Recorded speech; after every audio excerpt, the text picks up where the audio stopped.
Só não botei dinheiro na conta. Um excelente garoto propaganda. Cadê o sorriso dele? Aí, o Banco BRB Flá, cadê, ó? Olha lá o sorriso dele. E não se lesiona. Não, ele não. Depende. Só se chamar ele para um aniversário. No Aí ele recreio. machuca. Chamar ele pra noite, ele... Tô lá até hoje no meu aniversário esperando a presença dele. Qual é, velho? Ó, o Flamengo segue em preparação para a partida contra o Peñarol, também na Libertadores. Esse jogo amanhã, coisa boa. Programa do futebol carioca, não é isso? Todo mundo. O Vascão lá na Copa do Brasil, o Flamengo na Libertadores, na Copa do Brasil, no Brasileiro, o Flusão também na Liberta, daqui a pouco a gente vai falar. E o meu fogão também. Vamos fazer o seguinte, vamos olhar o VT e na volta o Venê atualiza a gente sobre quem pode voltar ao time nessa partida. Rodolfo. O Flamengo vem driblando os desfalques e focado em uma das principais competições da temporada, Libertadores. O mais recente que o time não vai poder contar é Luiz Araújo, que passa por cirurgia nesta quarta-feira. Já o retorno dele só deve acontecer em até 2 meses. Mas o time terá a volta de De La Cruz, além de ter à disposição os últimos reforços: Gonzalo Plata, Alexandro e Alcaraz. O desafio é contra um dos times que, atrás do Flamengo, tem uma das melhores defesas da Libertadores. A equipe de Tite sofreu 5 gols, enquanto os uruguaios levaram 6. Na parte ofensiva, o rubro-negro marcou 13 vezes na Libertadores, além de criar 22 chances. Já o Peñarol fez 16 gols e teve 21 oportunidades de balançar as redes. Contra o time uruguaio, o rubro-negro não tem um bom retrospecto. Na competição, em 4 partidas, foram 3 vitórias do Peñarol e um empate, além do Flamengo ainda não ter conseguido vencer no Maracanã. Para quebrar o tabu, o Flamengo terá mais uma vez o apoio da torcida e a força da equipe para sair com o pé direito na primeira disputa por uma vaga das semifinais da Libertadores.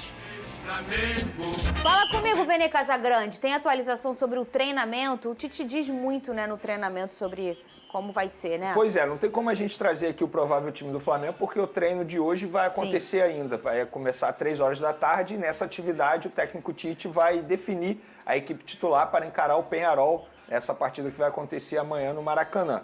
A boa notícia em relação à atividade de ontem é que o Nico de la Cruz novamente treinou grande parte da atividade com os demais companheiros e deve ficar à disposição do técnico Tite para esse duelo extremamente importante. O Gabigol, uma informação, ele não treinou com os demais jogadores, fez um treino à parte, com a preparação física, com os fisioterapeutas. É um jogador que está tendo um cuidado especial com a preparação física. Lembrando, ele voltou recentemente de uma lesão física e no jogo que ele entrou contra o Vasco da Gama, teve um pique que ele deu, uma corrida que ele deu, que ele parou de correr e botou a mão na coxa, ou seja, dando um indício ali que sentiu uma certa fisgada. Mas acredito que fique à disposição. Mas ficando à disposição ou não, o Tite já demonstrou que ele é a última opção no setor ofensivo do Flamengo. Antes dele tem o Carlinhos que está na frente dele. Então, nos demais aí a gente tem o Gonzalo Plata à disposição, o Alcaraz à disposição, o Alexandre à disposição.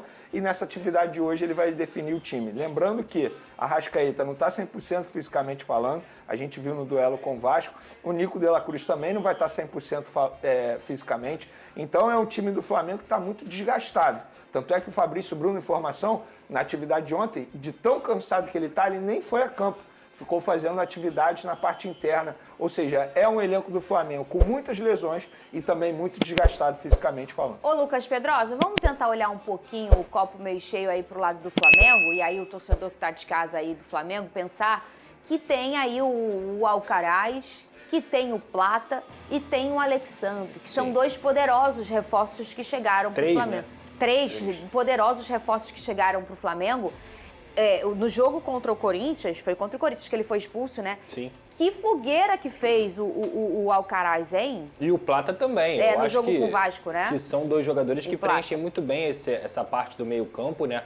O Alcaraz é um cara de chegada que preenche o meio-campo todo, a gente chama de meio-campista praticamente completo, porque ele pode fazer saída de bola, ele pode fazer transição, ele consegue chegar à frente muito bem também. O Gonzalo Plata, eu achei muito interessante o tipo de movimentação dele, ele consegue cair pela direita, consegue cair pela esquerda, e além disso, ele não é só um ponta rápido, veloz, ele me pareceu um cara também que tem condições de dar uma assistência para o seu companheiro, tanto é que ele é um dos caras que para mim foi, se não foi o melhor jogador do Flamengo contra o Vasco, foi um dos melhores sem dúvida alguma, e o Alexandre dispensa comentários, né? Ele deu azar de enfrentar o Paulo Henrique.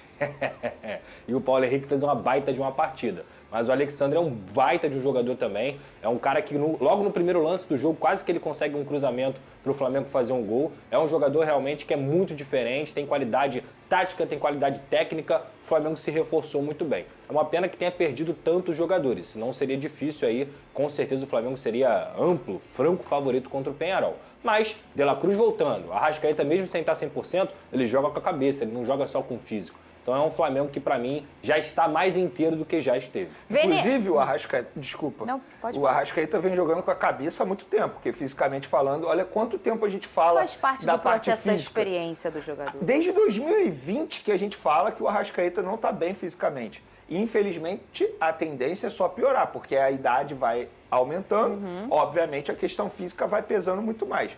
E é isso, o Arrascaeta é gênio. Contra o Vasco, por exemplo, ele ficou 65 minutos em campo. O que ele fez? Ele deu uma assistência primorosa para o Gerson. É um jogador que decide a qualquer momento.